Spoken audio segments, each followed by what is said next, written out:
UP के बलिया में पूर्व सीएम अखिलेश यादव ने कहा, धर्म राजनीति का हिस्सा नहीं हो सकती। बीजेपी के पास जनता के सवालों का जवाब नहीं, ऐसे में वो धर्म के पीछे छिप जाती है। श्री राम मंदिर प्राण प्रतिष्ठा कार्यक्रम के आमंत्रण पर बोले अखिलेश यादव, भगवान जब बुलाएंगे तो बीजेपी नहीं रोक पाएगी। बीजेपी कैसे तय कर सकती है किसको बुलाना है और किसको नहीं। अखिलेश यादव ने कहा, ये बुलावा प्रभु राम की ओर से नहीं, बीजेपी की ओर से है। जब प्रभु दर्शन देने की इच्छा करेंगे तो कौन रोक सकता है। अखिलेश यादव ने बोला, इंडिया गठबंधन के साथ सपा पूरी जिम्मेदारी के साथ है। ग्राम प्रधानों का पैसा काटकर विकसित भारत का सपना पूरा नहीं किया जा सकता। एजुकेशन पे बात नहीं हो रही। अखिलेश यादव ने कहा, देश की सीमाएं असुरक्षित हैं, नौजवान बेरोजगार है, किसानों की आय दुगनी नहीं हुई। बलिया में श्रद्धांजलि कार्यक्रम में शामिल होने पहुंचे थे अखिलेश यादव। दिवंगत सपा जिलाध्यक्ष राजमंगल यादव को पूर्व सीएम अखिलेश यादव ने दी श्रद्धांजलि।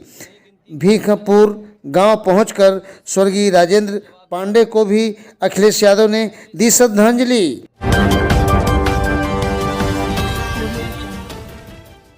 समाजवादी पार्टी के बलिया के जिलाध्यक्ष रहे स्वर्गीय राजमंगल यादव का बीते दिनों लखनऊ में दुर्घटना हो गया था।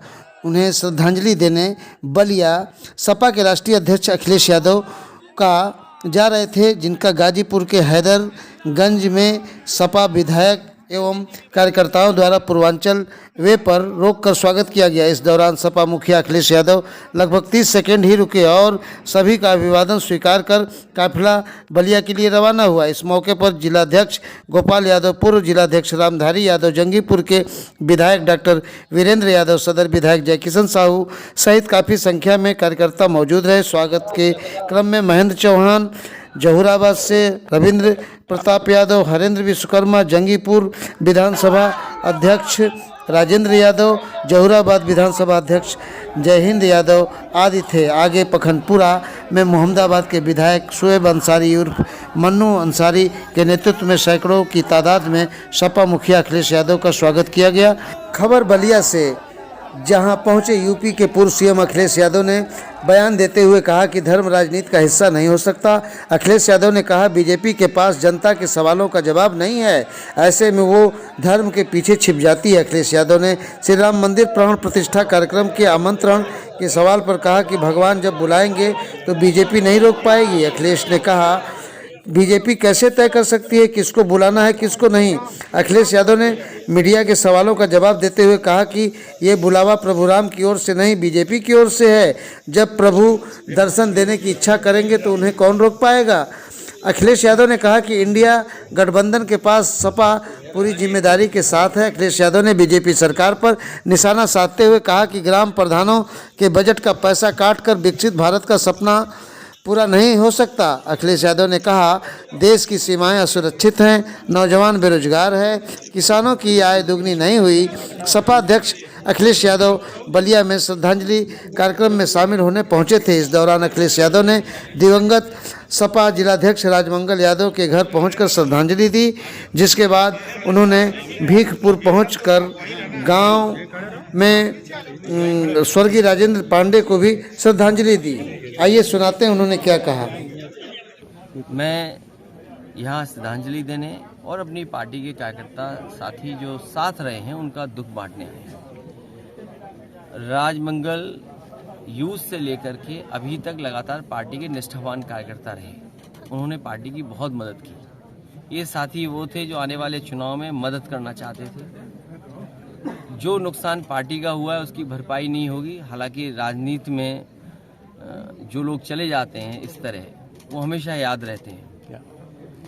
हमें दुख है इस बात का। जहाँ तक बलिया और बलिया के पत्रकार साथियों से बातचीत हो रही है, ईडी, सीबीआई, इनकम टैक्स या और एजेंसियां जिससे विपक्ष के लोगों को परेशान किया जा सके या बदनाम किया जा सके, ये प्रयास हमेशा होते रहे हैं। जब भी कोई पार्टी सरकार में रही है और जब उसको घबराहट हुई है कि वो सत्ता से बाहर हो जाएगी, तो इसी तरह सत्ता में रहने वाले लोगों ने एजेंसियों का इस्तेमाल किया है। जिस किसी भी सरकार ने इस तरह की एजेंसियों का गलत इस्तेमाल किया है वो सत्ता से हमेशा बाहर हुए हैं।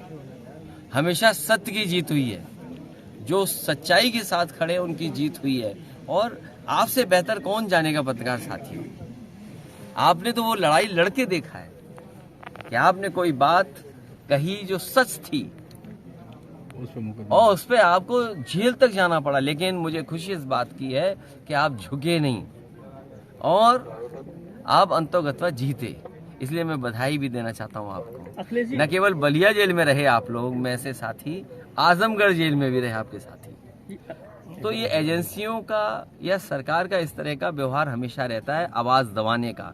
लेकिन लोकतंत्र में बाबा साहब भीमराव अम्बेडकर जी ने जो ताकत दी है अपने अधिकारों को लड़ने की, डॉक्टर राम मनोहर लोहिया जी ने जो सिद्धांत दिया आगे बढ़ने का, लड़ने का, नेताजी ने संघर्ष का रास्ता बताया। और बलिया से बेहतर कौन जानेगा, देश आजाद बाद में हुआ, बलिया पहले आजाद हो गया। तो इतने क्रांतिकारी धरती पर ये हमारे पत्रकार साथी सवाल पूछ रहे हैं, ये आप सब जानते हैं कि जनता जिस समय खड़ी होगी सरकार को झुकना होगा और सरकार झुकेगी, क्योंकि जो बुनियादी सवाल वो वैसे के वैसे हैं। आप कितना भी विकसित भारत का प्रचार प्रधानों के पैसे से कर लें, चेयरमैनों के पैसे से कर लें, उससे क्या विकसित भारत बन जाएगा, विकसित प्रदेश बन जाएगा? आप प्रधानों के पैसे से विकसित बनाना चाहते हैं, कितना बड़ा धोखा है सोचिए। और बैंकों का पैसा जो था, जो वसूला जाना था, 15 लाख करोड़ रुपया आपने उद्योगपतियों का माफ कर दिया।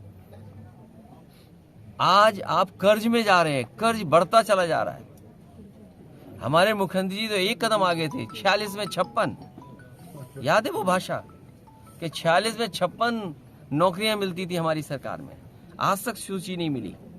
और कह रहे थे कि 40 लाख करोड़ का निवेश आएगा, इटावा में ना आया हो। हमें उम्मीद है कि बलिया में पिछले 7 साल और दिल्ली की 10 साल की सरकार में कुछ तो निवेश आया होगा, देवरिया में कुछ आया होगा, गाजीपुर में कुछ आया होगा। जो सड़क हम लोगों ने लखनऊ और दिल्ली और पीछे पटना से जोड़ने के लिए किया काम, चाहे वो पुल बनाया हो और चाहे आपका पूर्वांचल का समाजवादी एक्सप्रेस वे, वो आधा अधूरा है। केवल शहर गांव जुड़ने के लिए नहीं थी, उसके साथ साथ मंडियां बनती या कुछ और काम शुरू होते तो यहाँ के लोगों का जीवन बदलता। और ये संभव तभी हुआ, लखनऊ से सुबह चल करके आए, मौसम खराब होने के बावजूद भी अगर ये पूर्वांचल एक्सप्रेस समाजवादियों ने न दिया होता तो शायद इतनी जल्दी आपके बीच में न पहुंच पाते। लेकिन सर अखिलेश जी जिस तरह से राहुल, एक सेकंड जी, अखिलेश जी जिस तरह से राहुल गांधी यहाँ भारतीय जोड़ो नया यात्रा लेकर के आ रहे हैं, 11 दिन उनका यात्रा यूपी में रहने वाला है, तो क्या लगता है कि ये यात्रा सिर्फ कांग्रेस की यात्रा है या फिर इंडिया गठबंधन का ये यात्रा है? अभी तो ये कांग्रेस की ही यात्रा है और हमें उम्मीद है कि जितने भी विपक्ष के दल हैं, जिसमें बंगाल में मुख्यमंत्री जी आदरणीय ममता बनर्जी जी, बिहार और जितने भी देश के दल हैं जो कांग्रेस पार्टी के साथ गठबंधन करके लड़ना चाहते हैं, हमें उम्मीद है यात्रा से पहले उन्हीं सभी प्रदेशों की सीट का बंटवारा हो जाएगा, जिससे लड़ाई और मजबूती से लड़ी जा सके। सर इस यात्रा में आप शामिल होंगे सर, राहुल गांधी की यात्रा में? मैंने आपके सवाल का जवाब दे दिया है। यात्रा हो अच्छी बात है, लेकिन सभी दल ये चाहते हैं यात्रा से पहले टिकट बंटवारा हो, सीट बंटवारा हो। और जब सीट बंटवारा हो जाएगा तो यात्रा में भी बहुत से लोग अपने आप सहयोग करने निकल पड़ेंगे, क्योंकि जो प्रत्याशी चुनाव लड़ने वाला होगा पूरी जिम्मेदारी से वहाँ खड़ा दिखाई देगा। लेकिन सर इस चुनाव में जिस तरह से इंडिया गठबंधन मायावती को भी जोड़ना चाहता है, तो क्या अगर मायावती इस गठबंधन में जुड़ती है तो ये इंडिया गठबंधन के लिए फायदा होगा या नहीं होगा? उसके बाद का भरोसा आप दिलाओगे। राजनीतिक गलियारों में ये चर्चा है कि अफजाल अंसारी को गाजीपुर से समाजवादी पार्टी टिकट देगी, इसमें कितनी सच्चाई है सर? देखिए, सच्चाई और हकीकत में कोई फर्क नहीं, जो आप सोच रहे हो वही बात है। सर राम से लड़ेंगे अफजाल अंसारी? सही नहीं, अभी तय होना है आने वाले समय में, लेकिन जो आप कह रहे हो सच और हकीकत में कोई ज्यादा फासला नहीं है। सर, राम मंदिर पर सुब्रत पाठक जी ने कहा है समाजवादी पार्टी को लोगों को बैन लगा देना चाहिए, क्या कहना चाहेंगे आप? देखिए, मैंने लखनऊ की प्रेस के सामने भी कहा, और आज से नहीं, हमारे गांव चले जाएं आप, न जाने कितने मंदिर बने हुए हैं। नेताजी हनुमान जी का खुद मंदिर बनवाए थे, भगवान श्री कृष्ण का भी बना है, और आपको जानकारी होगी कि भगवान श्री राम जब श्रीलंका की तरफ चले रावण को मारने के लिए, वध करने के लिए, तो भगवान शिव जी की पूजा करके निकले। वो भी मंदिर हमारे यहाँ है। तो भगवान पे कंट्रोल किसी का नहीं है। ये बीजेपी के लोग भगवान को भी कंट्रोल करना चाहते हैं। जैसे ईडी सीबीआई इनकम टैक्स को कंट्रोल कर रहे हैं, बीजेपी की कोशिश है कि भगवान को भी ओन कर लें और वो भी उनको कंट्रोल कर लें। इसीलिए आप जानते हो कि निमंत्रण भी बीजेपी का कार्यालय तय कर रहा है, भगवान श्री राम नहीं तय कर रहे हैं। और यहाँ जितने लोग हैं, ये सब लोग जानते हैं कि भगवान जब बुलाएंगे तो हम दौड़े चले जाएंगे, और भगवान की तरफ से किसी का बुलावा आ गया तो समझ लो कौन रोक लेगा उसको। तो आप जाएंगे पार्टी की तरफ से बुलावा होगा? मैं क्या बोल रहा हूँ आपसे? सर बिहार में नहीं, मैं ये चाहता हूँ, प्रभु से ही प्रार्थना करता हूँ भगवान जी कि आपका बुलावा जल्दी ना आए। भगवान जिस तरह से नीतीश कुमार की जो चर्चा आ रही है पार्टी जेडीयू टूटने की, और कहीं ना कहीं बीजेपी ये बातें, देखिए ये बातें चलती रहती हैं, पार्टी टूटेगी, ये जाएंगे वो जाएंगे। देखिए सिद्धांत नहीं खत्म होता, पार्टियां नहीं खत्म होती, लड़ाई लंबी चलती रहती है। ये बलिया के लोगों, आपने तो यहाँ से प्रधानमंत्री बनाया दिया है, तो आप सब राजनीति को समझते हो, बेहतर समझते हो। जनता बदलाव चाहती है। आप सोचो कितनी गरीब बीजेपी है और कितनी गरीब सरकार है जो सपना दिखाती $1 ट्रिलियन के इकोनॉमी का, और बताओ प्रधानों से पैसा वसूल करके कार्यक्रम कर रहे हैं विकसित भारत का। इससे ज्यादा शर्म की बात क्या हो सकती है? अगर ये बात सच नहीं हो तो बताओ आप। 100% ये पत्रकार भी जानते हैं, लेकिन बोल ही नहीं रहे। जिस तरीके से ठीक है। जिस तरीके से सर पश्चिम बंगाल में ईडी और सीबीआई पे हमले हुआ, इस पे केंद्रीय मंत्री धर्मेंद्र प्रधान का कहना है कि विपक्ष जो है डरी हुई है, जेल जाने की डर की वजह से ईडी और सीबीआई पे हमला कर रही है। ये बताइए, आप खुद सोचिए, आपने कहा कि नोटबंदी के बाद, नोटबंदी होने के बाद काला धन खत्म हो जाएगा, भ्रष्टाचार खत्म हो जाएगा। मेरठ में एक किसान ने आत्महत्या कर ली आग लगा करके। कौन जिम्मेदार था? सरकार जिम्मेदार थी। तहसीलों में क्या हाल है या थानों में क्या हाल है? मैं इसी जिले में आया था कुछ दिन पहले, एक व्यापारी की जान गई कि नहीं गई? सूदखोरों ने क्या पैसा वसूला था? क्या भ्रष्टाचार खत्म हो गया? और काला धन के बाद उत्तर प्रदेश का रिकॉर्ड अगर किसी ने तोड़ा तो झारखंड ने तोड़ा। उत्तर प्रदेश में 200-250 करोड़ रुपए निकले थे, और झारखंड में कितने निकले रुपए? 300 करोड़ से ज्यादा पैसा निकला। तो ये बीजेपी के लोग आरोप दूसरी पार्टी पे लगा रहे थे, लेकिन नोटबंदी के बाद क्या उनकी पॉलिसी का फेलियर नहीं था? ये आपने क्या नोटबंदी की, क्या फेलियर नहीं था आपका? फेलियर आपका है, आप छिपाना चाहते हो। तो ये जो ईडी सीबीआई इनकम टैक्स जो एजेंसीज हैं, इनका गलत इस्तेमाल नहीं होना चाहिए। और हम तो कहना चाहते हैं, लोकतंत्र में पॉलिटिकल पार्टीज को दबाने के लिए उनकी आवाज दबा दें, उनकी नीचा दिखा दें, उन्हें बदनाम कर दें, अपमानित कर दें, तो ये ईडी सीबीआई इनकम टैक्स है। आप नहीं जानते ब्लैक भूमि का चुनाव कैसे होता है? एसओ लड़ाते हैं, सीओ लड़ाते हैं, आपको नहीं पता? वीडीसी नहीं वोट दे रहा, सीओ साहब को भेज दो। जिला पंचायत सदस्य नहीं वोट दे रहा था, लाओ एसओ साहब से एफआईआर लिखा दो। आपको नहीं पता कि ये बातें, ये सब बातें आप जानते हो, क्यों हमसे सवाल पूछते हो? सर एक आखिरी सवाल सर, सपा एक तरफ आरोप है कि सपा एक तरफ ब्राह्मण सम्मेलन कराती है, दूसरी स्वामी प्रसाद मौर्य जी को पूरी छूट दे रखा है कि वो सनातन धर्म कर रहे हैं। यही हमारे भारत की खूबसूरती है कि हम सबको मिल करके लेकर के चलना चाहते हैं। जो बिगड़े उन्हें सुधार दें, और जो सुधरे उनका साथ ले लें और उनका आशीर्वाद ले लें। इसमें क्या खराब बात है? अच्छा ये बताओ, ये क्या खराब? नहीं, सुधारने के साथ साथ हम उन लोगों को भी संदेश दे रहे हैं जो सीता माँ को टेस्ट ट्यूब बेबी बोल रहे थे। आप बताइए, क्या आप नाम ले सकते हैं? एक नेता बहुत बड़े थे बीजेपी के, जिन्होंने टेस्ट ट्यूब बेबी बोला। क्या ये बोलना चाहिए? ऐसी भाषा होनी चाहिए क्या? तो इसलिए हमारा काम है लोगों को सामाजिक न्याय के रास्ते पे लाना, जाति जनगणना कराना।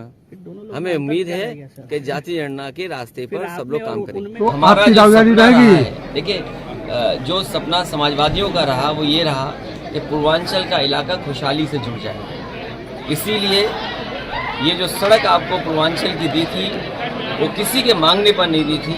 नेताजी क्योंकि आजमगढ़ से चुनाव लड़ते थे, पूर्वांचल का हिस्सा उत्तर प्रदेश और दिल्ली से सीधा जुड़ जाए और यहाँ के हमारे किसानों के घर परिवार में खुशहाली आ जाए, इसलिए एक्सप्रेसवे दिया है। ये केवल सड़क नहीं मान के चल रहे थे हम, यहाँ पर मंडी अगर बनी होती और अगर सुविधाएं दी गई होती तो हमारे किसानों को लाभ पहुँचता। लेकिन उत्तर प्रदेश के लोग की अभी आकांक्षा रही कि सर मुलायम सिंह नेताजी प्रधानमंत्री बने, और आज सपना है कि आप भी प्रधानमंत्री बने। देखिए, ये समय और जगह नहीं है जिसमें चर्चा की जाए। अच्छा अखिलेश जी, 12 बलियां आएंगे हम लोग। सर अखिलेश जी, किसान ने आत्महत्या करने की कोशिश की है, पेट्रोल डालकर जो है आग लगाने की कोशिश की है, क्योंकि वन विभाग उसकी जमीन पर कुछ करने जा रहा था। क्या कहना चाहेंगे सर, किसानों की क्या स्थिति है प्रदेश के अंदर और इस मामले के लोग जीरो टॉलरेंस कहते हैं करप्शन के लिए। ये जीरो टॉलरेंस उनका जीरो हो गया है, और जब एसडीएम और अधिकारियों के कार्यालय न्याय नहीं दे रहे हैं तो मजबूरी में उसको आत्महत्या का रास्ता अपनाना पड़ा।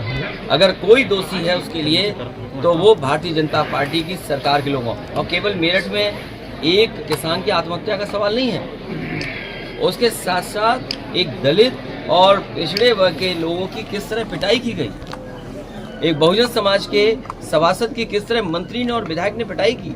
बताओ क्या कार्रवाई की इस सरकार ने, जो हमेशा बुलडोजर की चालू करके रखते हैं। क्या उस मंत्री के घर पे बुलडोजर जाएगा जिसने बहुजन समाज के सभासद का अपमान किया है? क्या ये वही बुलडोजर एसडीएम के घर की ऑफिस को तोड़ेगा कि जिस एसडीएम या जिस अधिकारी की वजह से उस किसान की जान चली गई? अच्छा, जीरो टॉलरेंस इसलिए नारा दे रहे हैं जिससे हमारा गरीब समझ ही नहीं पाए। गरीब समझ रहा जाने कौन सा फैसला ले रहे हैं जीरो टॉलरेंस से। इन्होंने कहा जीरो टॉलरेंस हमारा करप्शन के लिए है। आज करप्शन क्या है, उसी का परिणाम है कि जान देनी पड़ रही है, और पहली जान नहीं गई है। इससे पहले बाराबंकी में, हैदरगढ़ में भी इसी तरह एक किसान अपने न्याय के लिए गया था, उसे आत्महत्या करनी पड़ी, जान चली गई। कभी मुख्यमंत्री आवास में इतने लोगों ने आत्महत्या नहीं की होगी। कई बेटियां न्याय के लिए आई और मुख्यमंत्री आवास के सामने आत्मदाह किया, उनकी जान नहीं बची, चली गई। और मैं अपने पत्रकार साथी से कहूंगा वो तमाम आंकड़े आप निकाल करके जनता को बताएं कम से कम कि कितनी ऐसी घटना इस सरकार में हुई है। अच्छा सर, सत्ता बात नहीं हो रही। आप एक युवा नेता हैं और एजुकेटेड भी है, खासकर देखा जाए, लेकिन जो एजुकेशन की बात होनी चाहिए इस यूपी में, एजुकेशन की बात बिल्कुल नहीं हो रही है। जहां तक रिलीजन की बात करें या और संबंधित बातें उसकी हो रही है, ऐसा क्यों? वो बात इसलिए नहीं हो रही है क्योंकि जब मुख्यमंत्री जी खुद ही कहते हैं 46 में 56, उन्हें गिनती की जानकारी कम है। उनसे सवाल पूछो कुछ जवाब देते हैं कुछ। और प्राइमरी स्कूल आप देख लीजिए, बच्चों की संख्या कम हो गई। इंटरमीडिएट में देख लो, बच्चों की संख्या कम हो गई। ITI पॉलिटेक्निक में एडमिशन लेने वालों की संख्या कम हो गई। आखिरकार आप देश को कहाँ ले जा रहे हैं? अमेजोन जैसी कंपनियां, या अमेजोन न बोलूं मैं, या जो नए तरह का व्यापार बिजनेस हो रहा है उसमें नौकरियां रोजगार हैं। तो सरकारों को जो परिवर्तन और बदलाव लाना चाहिए वो नहीं ला रहे। वो अपने जो आइडियोलॉजी है उसके हिसाब से शिक्षा को देना चाहते हैं। अगर वो आइडियोलॉजी के हिसाब से शिक्षा दोगे तो हमारे समाज और देश का भला नहीं होगा। नौकरी रोजगार कैसे मिले उसकी अगर व्यवस्था करोगे शिक्षा उस तरह की, तो शायद नौकरी रोजगार मिलेंगे। पुलिस की भर्ती वो नहीं है। मुझे याद है कि पूर्व प्रधानमंत्री चंद्रशेखर जी के नाम पर यूनिवर्सिटी दी गई थी। यूनिवर्सिटी सफाई सरकार में देना शुरू हुआ। इस सरकार की जिम्मेदारी है इस यूनिवर्सिटी को और कैसे बढ़ा किया जाए, इसमें और नए कोर्सेज कैसे लाए जाएं जिससे बलिया और आसपास के पूर्वांचल के नौजवानों को अच्छी एजुकेशन मिल जाती। और आज जिस एजुकेशन की जरूरत है, क्वालिटी एजुकेशन, वो मिल जाती है। जिस कोर्स से नौकरी रोजगार मिल जाए उस तरह की व्यवस्था और ट्रेनिंग होती तो शायद अगर विकसित भारत बने, क्या हमारे किसान की आय दोगुनी नहीं होगी? जो घर बैठा नौजवान है वो बेरोजगार है, उसको नौकरी या रोजगार मिलेगा कि नहीं मिलेगा? और फिर हमारी सीमाएं कितनी असुरक्षित हो गई हैं। अभी हाल ही में आपने देखा होगा कि देश के रक्षा मंत्री को जो घटना हुई उनके घर परिवार के लोगों से मिलने जाना पड़ा। 3 लोग सिविलियंस मारे गए थे, 8 घायल। शहीद क्या नहीं गए रक्षा मंत्री जी? बीजेपी के नेतृत्व जो शहीद हुए उनके घर नहीं गए, वहां गए जो सिविलियंस मारे गए थे। सरकार की कमी या उस समय जो फैसले लिए उसकी कमी, लेकिन अग्निवीर जैसी व्यवस्था से कभी भी देश की सुरक्षा उतनी मजबूती से नहीं हो सकती है जितनी मजबूती से होनी चाहिए। तो सीमाओं का सवाल है, बेरोजगारी का सवाल है, महंगाई का सवाल है, और जो बड़े बड़े सपने दिखाए थे इन्वेस्टमेंट मीट के, आपके बलिया में चुनाव आ गया है तो हो सकता है सपना दिखा रहे हों लेकिन ज़मीन पर कुछ नहीं पहुंचा हो।